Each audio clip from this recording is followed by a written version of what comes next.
Борбордук базарды иретке келтирүү иштери жүрүүдө.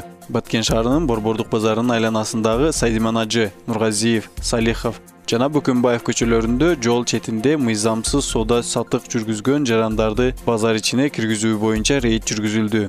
Аталган иш-чарага Баткен шаарынын вице-мэри Мансур Маматисаев баштаган жетекчилер, кызматкерлер катышып, мыйзамсыз соода жүргүзгөн жарандарга протокол түзүлүп, жөө жүргүнчүлөрдүн өтүүсүнө тоскоолдук жараткан чатырлар, тосмолор жана жарнама такталары алынды. Шаар жетекчилигинин буйругунун негизинде Борбордук базардын айланасындагы жол четинде башаламан соода сатыкты жөнгө салуу боюнча атайын комиссия түзүлгөн. Аталган комиссия сатуучуларга түшүндүрүү иштерин жүргүзүп, мыйзамга баш ийбеген жарандарга протокол түзүү менен тийиштүү мекемелерге өткөрүп берүү боюнча тапшырмалар коюлган. Баткен шаарынын мыкты мугалими аныкталды. Баткен шаарында жылдын мыкты мугалими 2022 шаардык сынагы өткөрүлдү. Сынакка шаардык 7 мектептен тандалып келген мугалимдер катышты. Кароо сынакка мугалимдер өз предметтери боюнча тест тапшырышып, алардын компьютерде иштөө жөндөмдүүлүгү, педагогикалык чеберчилиги каралды. Ошондой эле мамлекеттик стандартка ылайык ачык сааттарды өтүштү.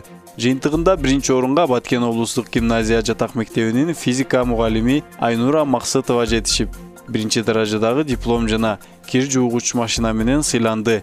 Экинчи орунга Айтматов атындагы орто мектебинин орус тили жана адабият мугалими Ысманова Санавархан ээ болуп, шаардык профсоюз комитетинин Жалалабад санаториясына 10 күндүк жолдомосун жана шаардык билим берүү бөлүмүнүн экинчи даражадагы дипломун алды. Ал эми 3-чү орунга жетишкен Аймаров Кызыл Топу атындагы номер 3 орто мектебинин кыргыз тили жана адабият мугалими Рахматилла кызы Айзирек 3-чү даражадагы диплом жана микро толкундуу электр мешине ээ болду. Бүгүн Нур Баткен футбол командасы Бишкек Талант футбол командасы менен беттешет. Календардык 2 оюнду өткөрүү максатында Баткендин Нур Баткен футбол командасы Бишкекке учуп кетишти деп жазылды. Аталган топтун Фейсбуктагы баракчасына. Биринчи оюн бүгүн 20 апрелде футбол борборунда Талант футбол командасы менен болот. Оюн 17:00-дө башталат. Сиздер менен Салам радиосунда жаңылыктар түрмөгү болду. Катталууну унутпайбыз.